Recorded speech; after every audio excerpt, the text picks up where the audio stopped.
you know, we just lost him to May. Yes, who did Juicy, and yeah. I had his people had just asked me to record a birthday greeting for him, which I'd done not even a week before his death. Wow. And I hope he got to see it. I don't know. But in the video, I said, you know, I always loved it when you came to Video Soul because you came with not just something to play, but something to say. And one of the things that I always remember that he said, he was talking about crossover acts, black acts that crossed over. Yeah. And he was saying, you know, him too, maybe was a little militant.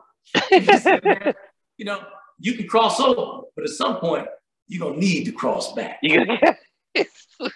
And what you're talking about right now with Michael was one of those moments, you know, when he went through that stuff with the child molestation charges and all of that, he found that need to cross back, man.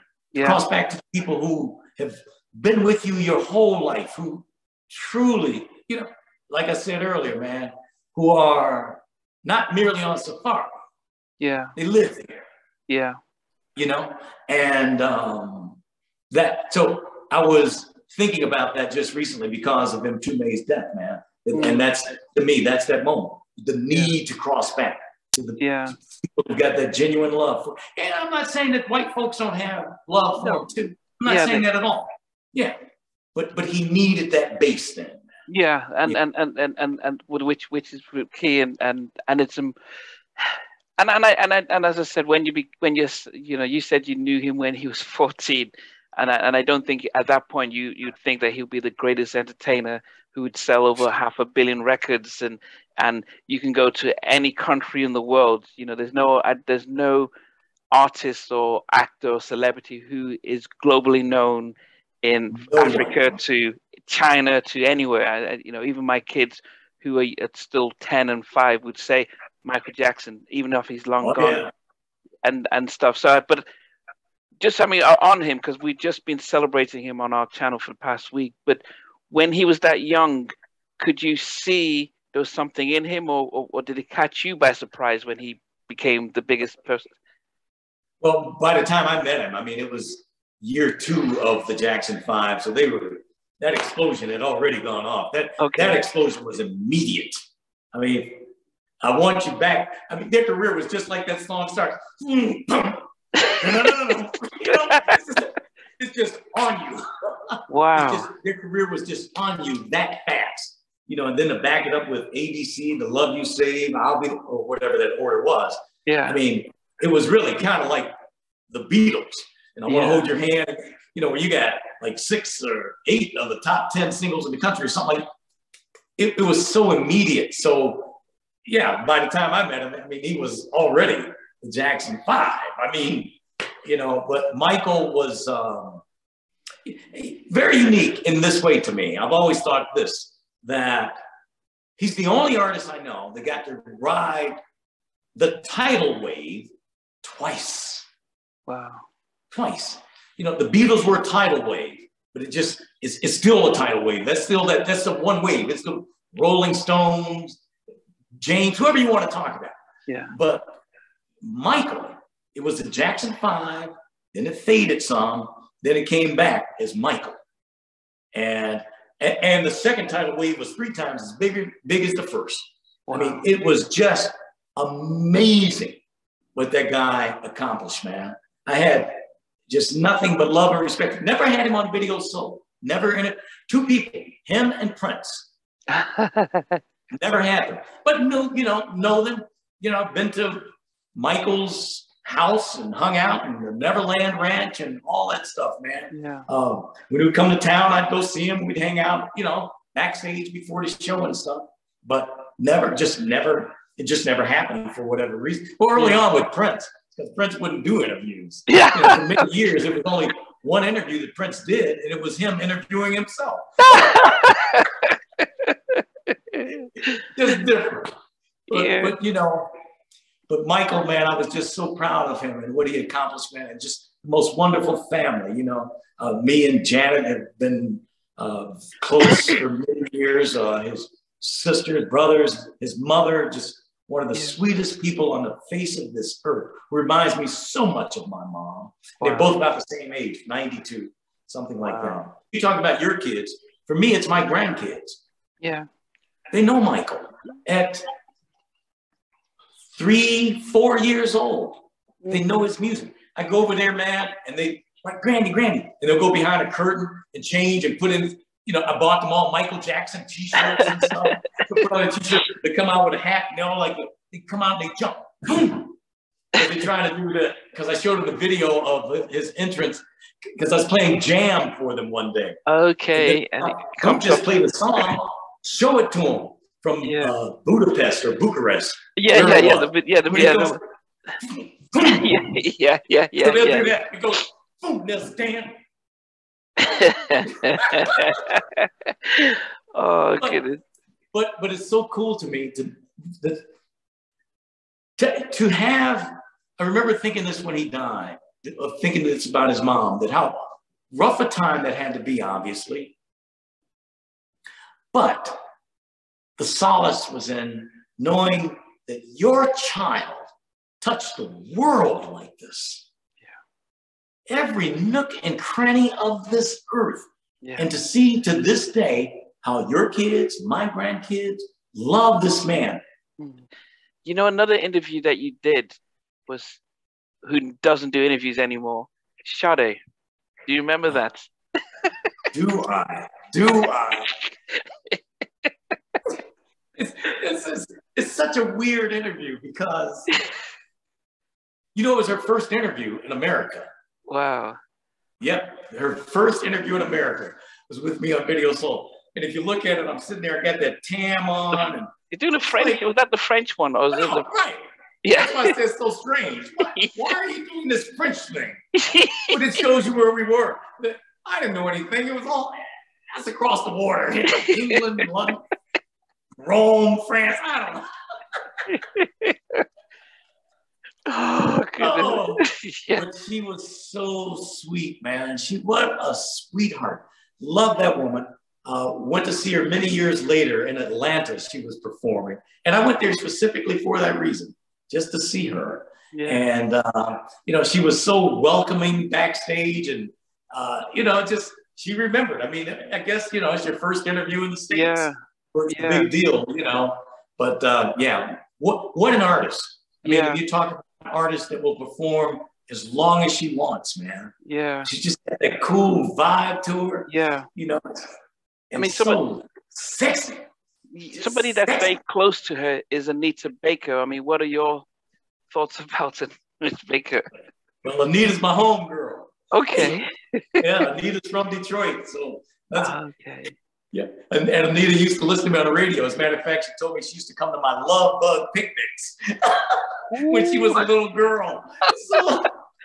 So yeah, she's been a friend of mine a long time, man. Anita is a sweetheart.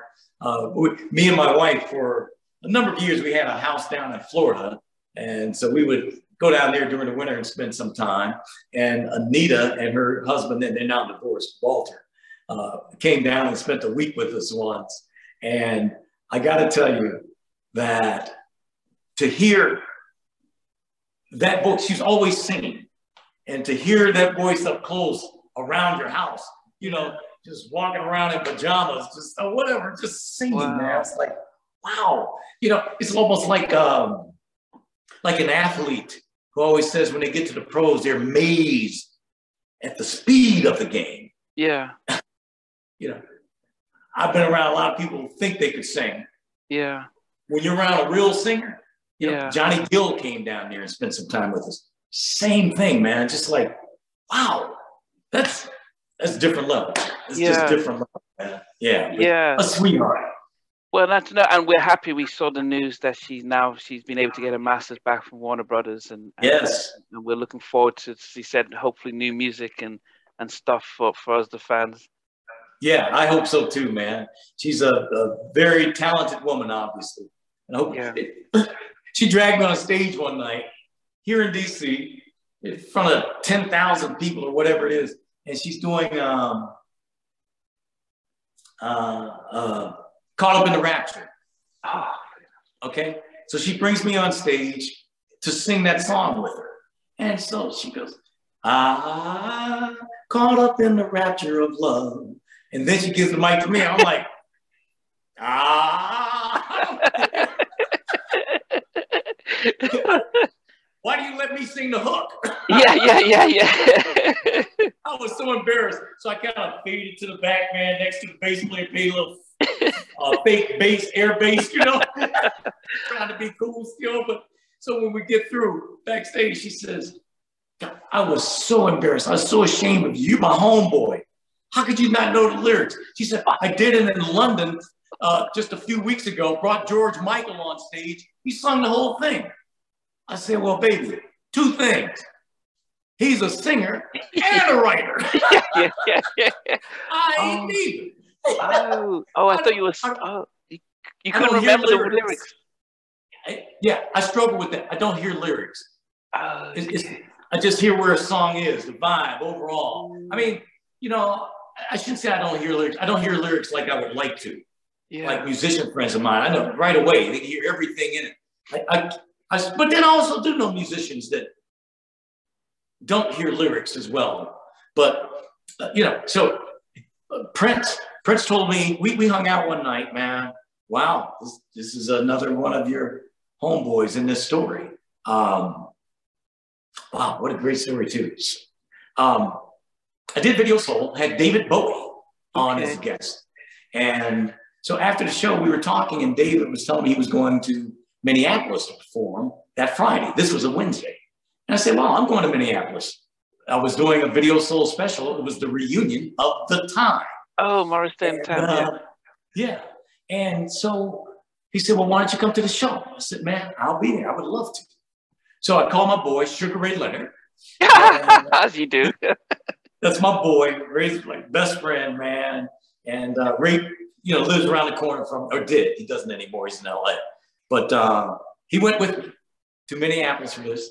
And so when we get to the show, they had us set up at the soundboard. In the middle of every arena, they got a soundboard. And they'll have a few seats there, but it's where the engineers sit. Want to be in the middle of the joint so you can hear everything right. So there's like maybe 10 seats there. So as we were walking to our seat, I bumped the lady in front of me and I said, "Oh, excuse me, ma'am." And Prince turned around. I said, "It's cool, Donnie. It's all right." I said, "Oh, I'm sorry, Prince." He said, "No, it's cool, man." Oh, goodness. It was so funny. So a couple minutes later, he turns around and he says, "Hey, Donnie, you and Ray should come to Paisley Park tonight. We're having a party tonight." I said, "Okay, we would love to, man. Let's do it." I said, "Okay." So we go to Paisley Park. The party, man, it can't be but 12, 13 people. And it's me, Ray, my producer, David Bowie, 2 or 3 of his bandmates, Prince, Cat, who was a dancer with him at the time. And that's probably about it. And he plays the Black Album. That's what he's playing that night. And that album was notorious because it didn't exist. You know that story for a long time. It wasn't out. And so I said to Prince that night, I said, "Man, this is such a groove, man, you know?" And 3 years later, I run into him somewhere. We're talking. And he says, "You know, you're the reason the Black Album didn't come out, right?" I said, "Why? What do you mean?" He says, "You remember what you said that night at Paisley Park? You said, 'This is such a groove.' And I was about so much more than that." Wow. And that was deep. And I said, I don't know if he means that, if he's just telling me that, you know, but he remembered it because that's what was said. And but then years later, I would think about it. I said, "God, you should have thought to tell him, Prince, you shouldn't have given what I said anyway. I don't hear lyrics, bro." Yeah, but I think that's the difference between him and Michael, because he seemed to be invested in his music, and it's probably something you said that how he interpreted that. Yeah. So it wouldn't have been. Yeah. So it doesn't matter how you try and get out of it. It is how you received it. It's probably what the kind of validation he was looking for before making a decision about releasing it. So that's an appreciation that he took what you said more than anything else. I mean, that's an amazing. Right. I had this conversation one night with Frankie Beverly, and it was just about. I was talking about how I was telling him how all my life I wished that I could hear just for one night with Stevie's ears. Just one night, I would like to hear music with Stevie's ears. And Frankie said the most interesting thing. He said, for one night, I would like to hear it with your ears. He said, because I listen to music so technically. Yeah. You know, I'm listening and I'm going, oh my God, why would they do that? Why would they play that chord behind it? Just, I'm picking it apart. You're just lost in the groove, man, where it is. You know, that's what you feel. I would love to hear music. I was like, wow, I'm thankful for what I got. I'm glad, you know. Yeah. And especially because you've had it for, you know, you've gone from Motown, through all this stuff, and you have a very different appreciation, which is why we like radio DJs, because you introduce us to stuff that we don't know, and you give us, say, look, open your mind, or you know, to something different. Right. Well, that's very important these days, Omar. When people feel like they have all the music that they can stand in their phone, you know, you got all the streaming services and all of that you don't need radio, you know. But what you just said is so important. A presenter. I think that, do you still call them presenters over there? Yeah. Yeah. Someone to present it. Yeah. Someone to present it, to tell you a story, to set it up, or to say, hey, this is something I just heard. Check this out. If you like it. Or even if it's something old, why I like this song. What, you know, you can just play the song, but it's a whole different thing when you got someone packaging it. You know? Thanks for watching. Please remember to subscribe to the channel, but most importantly, to press the notification bell so that you can be notified when we do have a new interview. Loads to come, but thanks a lot for watching.